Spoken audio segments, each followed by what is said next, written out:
दोस्तों, हम सभी यंग एज में एकेडमिक सक्सेस को चेस करते हैं। क्लास में बेस्ट परफॉर्म करने के लिए एक दूसरे से कम्पीट करते हैं और कभी कभी तो लोग दिन रात एक करके पढ़ाई करते हैं, पर फिर भी अच्छे रिजल्ट्स अचीव नहीं कर पाते। और वहीं कुछ स्टूडेंट्स जो एग्जाम देने से पहले बोलते हैं कि मैं तो ढंग से पढ़ ही नहीं पाया। अक्सर ऐसे लोगों के बाकियों से ज्यादा मार्क्स आते हैं।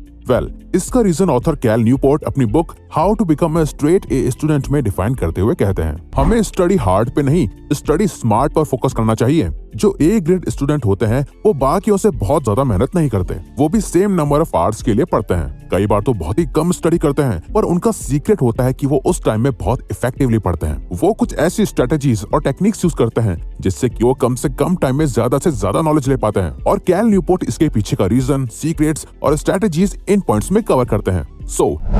Number 1, quiz and recall.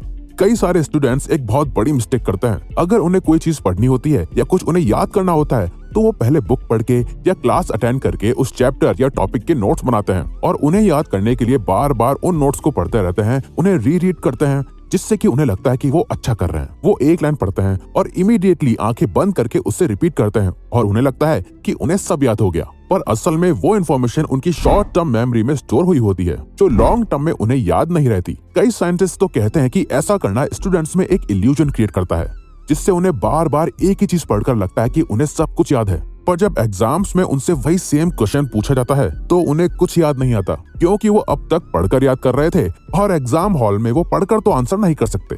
Einstein का कहना था कि if you can't explain it simply you don't understand it well enough.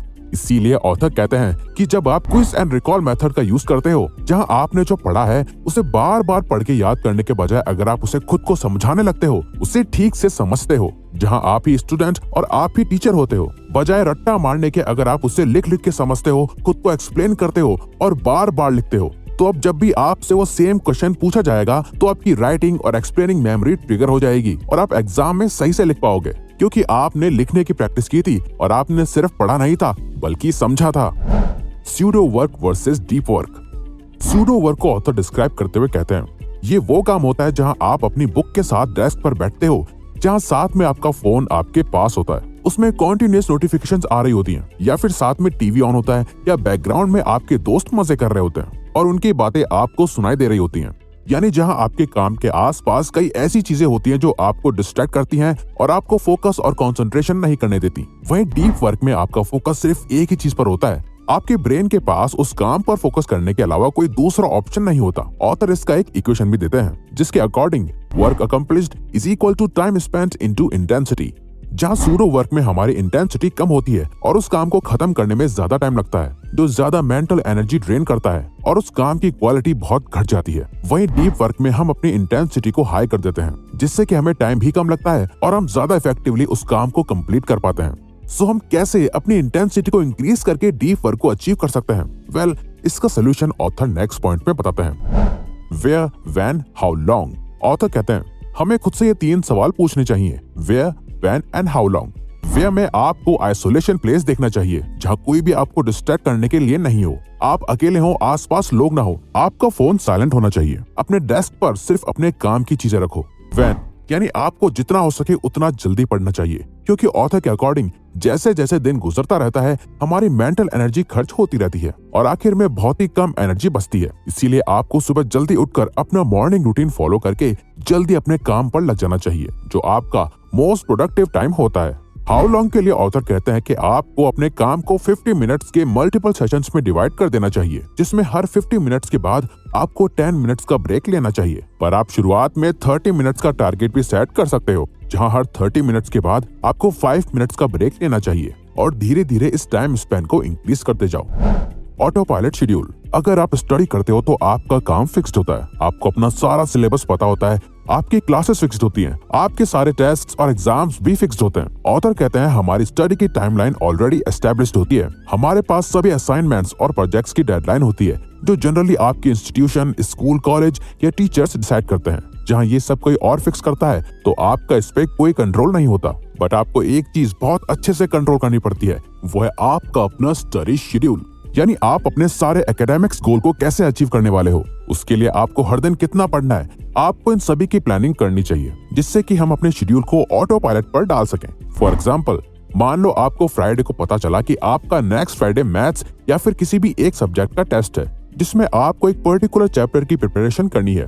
अब जनरली स्टूडेंट्स स्टार्टिंग डेज में कुछ नहीं पढ़ते, फिर लास्ट के कुछ दिन बहुत ज्यादा पढ़ाई करते हैं। कुछ तो एक रात पहले ही पढ़ने बैठते हैं, जिससे आपका बाकी का शेड्यूल खराब हो जाता है। साथ ही इतने कम टाइम में पढ़कर आप अच्छे रिजल्ट्स भी नहीं ला पाते, जिसके लिए आपको ये करना चाहिए कि आप इस टेस्ट के लिए 7 डेज के लिए यानी नेक्स्ट फ्राइडे तक एक फिक्स टाइम ब्लॉक कर दो। दिस टाइम आप सिर्फ और सिर्फ उस टेस्ट के लिए प्रिपेयर करोगे, जहां आप हर दिन सिर्फ 1 घंटे के लिए पढ़ोगे, जो कि कंसिस्टेंट बेसिस पर करने से आपका ब्रेन उससे अच्छे से एब्जॉर्ब कर पाएगा और आपका पूरा दिन भी बर्बाद नहीं होगा। Take care of your physical health.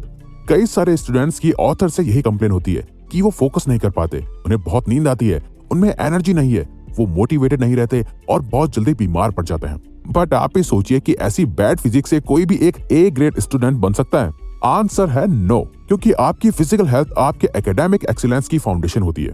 एक ए ग्रेड स्टूडेंट होने के लिए आपको ओलंपिक एथलीट की बॉडी बनाने की जरूरत नहीं है, बट आपको अपनी बॉडी के सभी फंक्शंस को बेटर कंडीशन में रखना बहुत जरूरी है। फॉर एग्जाम्पल, मान लो आप रास्ते में कहीं जा रहे थे और आपका एक्सीडेंट हो गया और आपके पैर में काफी ज्यादा चोट लग गई। अब अगर आप उस रात पढ़ने बैठोगे तो आपका ध्यान पढ़ाई से ज्यादा आपके उस पैर के दर्द पर जाएगा और आप अच्छे से पढ़ नहीं पाओगे। अगर आपकी बॉडी अच्छी कंडीशन में नहीं है तो आपकी बॉडी खुद आपके लिए डिस्ट्रैक्शन बन जाएगी, जहां आपके ब्रेन का फोकस आपकी बॉडी में चल रहे छोटे मोटे इश्यूज में ही इतना उलझा रहेगा कि पढ़ाई पर फोकस ही नहीं कर पाएगा। इसीलिए एक ए ग्रेड स्टूडेंट बनने के लिए आपके माइंड के साथ साथ आपको अपनी बॉडी का भी बहुत ज्यादा ख्याल रखना चाहिए। Clarify your doubts immediately. कई स्टूडेंट्स पढ़ते टाइम अपने डाउट्स को बचा के रख लेते हैं, जिन्हें वो एग्जाम से कुछ हफ्ते पहले क्लियर करना शुरू करते हैं, जिससे वो एग्जाम्स को लेकर और एंग्शियस और पैनिक होने लगते हैं, जिसका ऑथर कहते हैं कि एक ही सोल्यूशन है, ask questions, a lot of them. जितने भी ए ग्रेड स्टूडेंट्स होते हैं उन सभी में एक चीज कॉमन होती है, उन्हें चीजों की बहुत डीप नॉलेज होती है। ऐसा नहीं होता कि वो कुछ इंपॉर्टेंट पढ़ते हैं और अगर उन्हें समझ नहीं आता तो वो उसे छोड़ देते हैं, बल्कि वो उस डाउट को इमीडिएटली क्लियर करते हैं, क्योंकि ए ग्रेड स्टूडेंट्स कभी हाफ नॉलेज में रिलाय नहीं करते। इसीलिए अपने मार्क्स को इंक्रीज करने के लिए आपको इस हैबिट को डेवलप करना बहुत जरूरी है, जिसके लिए आपको रेगुलर क्लासेस अटेंड करनी चाहिए। ऑथर क्लास ज्वाइन करने को बहुत इंपॉर्टेंस देते हैं। कई स्टूडेंट्स को लगता है कि वो टीचर के बिना भी पढ़ सकते हैं और सेल्फ स्टडी से अच्छा स्कोर कर सकते हैं, बल्कि ये बिल्कुल भी सच नहीं है। आपका टीचर चाहे कितना भी बोरिंग हो, उनकी क्लास ज्वाइन करने से, उनसे क्वेश्चंस पूछने से, अपने डाउट्स क्लियर करने से आप अपना प्रेशियस टाइम सेव करते हो और ज्यादा तेजी से कॉन्सेप्ट्स को समझ सकते हो, उन्हें याद कर पाते हो, जो कि सेल्फ स्टडी से करना बहुत ज्यादा मुश्किल होता है। तो अगर आपको ये वीडियो अच्छी लगी तो वीडियो को लाइक और सब्सक्राइब बटन पे क्लिक करके इस चैनल को ग्रो करने में सपोर्ट करो और बेल नोटिफिकेशन ऑन कर लीजिएगा ताकि आप आने वाली वीडियोस मिस न कर पाओ। Thank you for watching.